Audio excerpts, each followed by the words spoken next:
Bonjour à tous, nouvelle histoire aujourd'hui, et une petite dédicace à Tata Blandine qui regarde les histoires depuis le début. Coucou. Alors, l'histoire d'aujourd'hui, c'est une histoire qui se passe il y a bien longtemps, tout au début des histoires, et à cette époque-là, les animaux, vous le savez, parlaient, mais aussi ils se mariaient des fois d'une espèce à l'autre. On pouvait voir un écureuil se marier avec une bergeronnette, ou un grand tétras se marier avec un sanglier, etc. Et à cette époque-là, il y avait un petit mulot qu'on appelait Roberto. Roberto le mulot, lui, était amoureux de mademoiselle Lézard. Et ce jour-là, Roberto décida qu'il allait déclarer sa flamme à mademoiselle Lézard, et le voilà parti vers son amoureuse. Et en arrivant, il voit toute la famille Lézard dehors, monsieur Lézard, madame Lézard, mademoiselle Lézard, en train de se dorer la pilule sur un rocher au soleil, comme ils aiment bien le faire. Et tous étaient en train de regarder dans le champ le renard qui passait par là. Et Roberto le mulot entendit monsieur Lézard dire: qu'est-ce qu'il est beau, ce renard! Regarde-moi ce beau pelage roux et cette grosse queue velue. Mademoiselle Lézard, voilà un beau parti. Peut-être pourrais-tu te marier avec monsieur Renard. Entendant ça, Roberto se dit: oh là là, et quand même, je vais pas me laisser prendre la place par monsieur Renard. Et il s'approche et il dit à la famille: monsieur Renard, il est beau comme ça à voir, mais à moi, il me sert de cheval, hein. Très souvent, je monte sur son dos pour me promener dans la campagne. Il a beau être beau, moi, c'est que mon canasson. Monsieur Lézard, mademoiselle Lézard et madame Lézard n'en reviennent pas, mais l'histoire se finit là. Il continue de se dorer la pilule. Le renard est reparti un peu plus loin et Roberto rentre chez lui. Et il se dit: j'ai quand même un peu raconté n'importe quoi. Et il s'allonge sur son lit pour réfléchir et s'endort pour la nuit. Mais au matin, on frappe à la porte.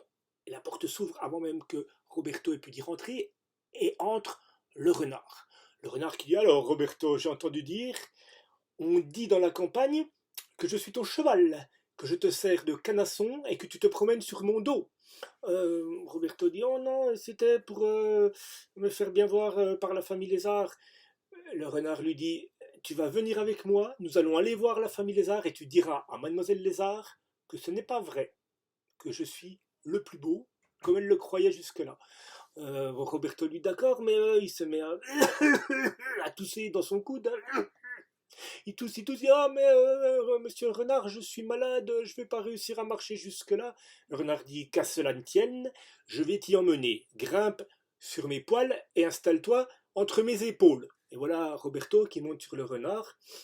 Et les voici partis vers chez la famille Lézard. Et en chemin, Roberto dit: ah, mais vraiment, tu as les os très pointus, renard, ça me fait mal aux fesses. Le renard arrache une grosse feuille en passant à côté d'un buisson et lui dit: tiens, mets ça sous tes fesses, tu verras, ça ira mieux. Et voilà Roméo qui met Roberto, pardon, qui met la feuille sur le dos du renard bien comme il faut et qui s'y installe. Ah oui, il est mieux comme ça. Et le chemin continue.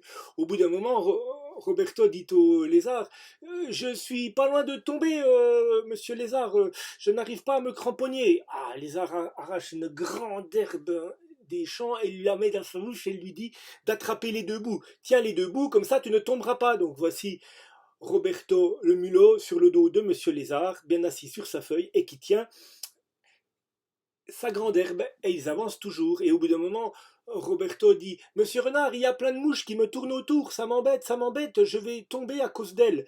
Ah, le renard arrache une grosse brindille et lui dit: prends ça et chasse les mouches autour de toi.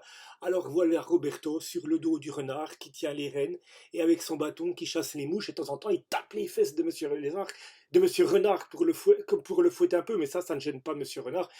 Ils arrivent enfin vers la famille Lézard. Et là, euh, monsieur Lézard, qui était encore en train de se dorer la pilule, se dit: oh, regardez, voici le renard, et Roberto le mulot est sur son dos. Oh, toute la famille Lézard regarde ça, et le renard approche et dit: allez, vas-y Roberto, dis-leur que je ne te sers pas de cheval. Et là, tout le monde voit Roberto assis sur sa selle, avec ses rênes dans les mains, et sa cravache pour faire avancer le renard. Tout le monde rit bien fort, Roberto descend, le renard se rend compte qu'il s'est bien trompé, du coup il a tellement honte et il se sauve se cacher dans la forêt. C'est pour ça qu'il est souvent coincé dans la forêt. Et Roberto peut demander, déclarer sa flamme à Mademoiselle Lézard. Celle-ci se dit que décidément c'est un bien meilleur parti que Monsieur le renard un peu bêta. Et ils peuvent se marier. Et c'est la fin de mon histoire. Au revoir.